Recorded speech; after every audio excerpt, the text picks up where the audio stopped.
Là, on est en train de s'échauffer le corps, de travailler un peu la mémorisation parce qu'ils sont en fin de... Enfin, ils vont bientôt jouer, mais il y a quand même des répliques qui leur donnent du mal. Donc, en même temps qu'ils s'échauffent, ils vont travailler une réplique qui leur donne du mal. Andy.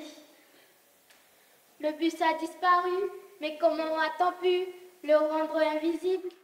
Alors, on travaille sur une pièce de Grégoire Cogent, qui est un auteur qu'on a déjà travaillé l'année dernière, et la pièce s'intitule Terminus. Alors, scène 2, c'est parti. La pièce raconte un voyage dans un bus. C'est un voyage un peu rocambolesque, un peu extraordinaire, qui va avoir pas mal de rebondissements, avec pas mal de voyageurs un peu étranges qui vont débarquer dans ce bus, et surtout un pilote qui vaut le détour. Voilà.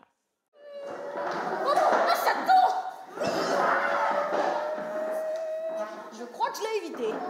Donc c'est des rôles qui sont quand même à leur niveau. C'est pas un texte qui est très compliqué. Et puis c'est comique, donc ils se prennent au jeu. Je joue la femme enceinte. Des fois, c'est un peu dur. Pourquoi? Parce qu'on est gêné de devoir accoucher, tout ça, voilà. Je fais la grand-mère. Et puis la grand-mère, c'est assez compliqué à faire parce qu'il y a l'accent et tout. Mais en vrai, c'est simple quand on commence à connaître son rôle. Quand j'étais jeune, je faisais des cours de moissonneuse-batteuse.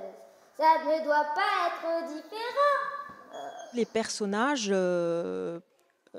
vivent une sorte de libération sur la scène. Je ne peux pas trop en dire pour pas donner la chute, mais en gros, quand même, ils vont prendre conscience qu'ils ne sont que des personnages dans une pièce, et ils vont décider de rompre avec on va dire ce système. Et il y a une forme de libération à la fin. Vous voyez ce que je vois? Des gens nous observent. Si ça se trouve, c'est le public. Oui,